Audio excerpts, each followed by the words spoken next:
안녕하세요. 사방넷입니다. 이번 영상에서는 사방넷을 통해 추가 상품을 등록하는 방법에 대해 알아보겠습니다. 추가 상품을 사방넷을 통해 쇼핑몰에 전송하고 이후 발생한 추가 상품 주문에 대해 재고 관리까지 할 예정이라면 사방넷에서 환경 설정을 해주셔야 합니다. 기본 정보, 운영 환경 설정 관리 메뉴에서 설정을 확인해야 하는데요.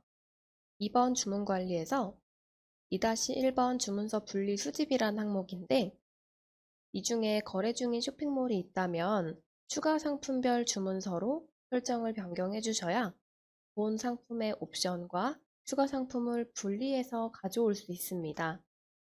그리고 2-32번 추가 상품 매핑 항목을 매핑 함으로 설정해 주셔야 사방넷에 등록한 추가 상품 그룹을 주문서에서 인식할 수 있습니다.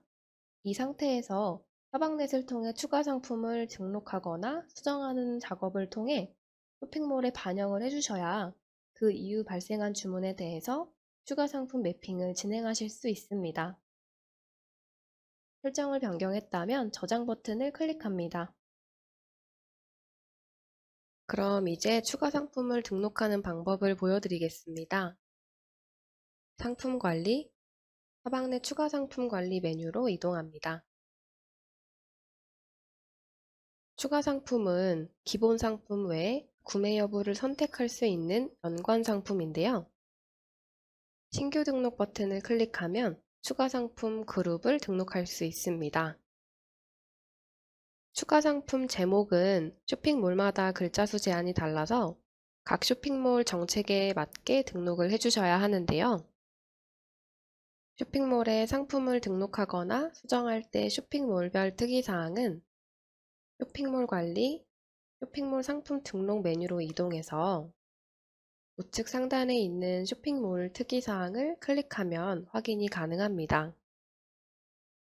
확인을 원하는 쇼핑몰을 선택하고 추가 상품 등록 가능 여부와 추가 상품 제목, 상세 명칭 글자 수를 확인할 수 있습니다. 다시 돌아가서 추가 상품 정보를 등록해 보겠습니다. 추가 상품 제목을 작성합니다. 하단의 추가 상품 옵션 상세 명칭에 실제 판매할 상품의 이름을 작성합니다.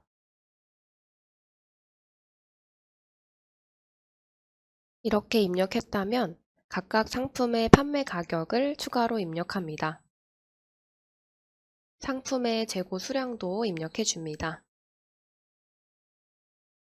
그리고 사방넷을 통해 추가 상품의 재고 관리도 고려하고 계시다면 사방넷 상품 코드 매핑 항목에 상품을 연결해 주셔야 하는데요. 재고 관리를 한다면 추가 상품도 사방넷에 상품으로 등록이 되어 있어야 하고 사방넷 상품 코드 매핑 항목에서 검색 버튼을 눌러서 연결을 해주셔야 추후 주문이 발생했을 때 여기에 연결된 상품으로 관리가 가능합니다. 상품을 연결해 보겠습니다.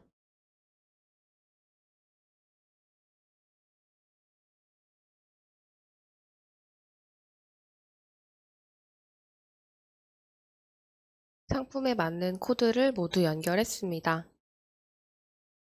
추가 상품을 사방넷을 통해 등록만 하고 재고나 주문 관리를 하지 않으신다면 이 매핑 작업은 생략하셔도 괜찮습니다. 추가적으로 이 작업을 일괄로 하길 원하신다면 샘플 파일을 통해서 작업하실 수 있습니다. 그럼 저장해 보겠습니다. 등록이 완료된 추가 상품 그룹은 이렇게 확인이 되고 사방넷 내부에서 G로 시작하는 추가 상품 그룹 코드가 생성됩니다.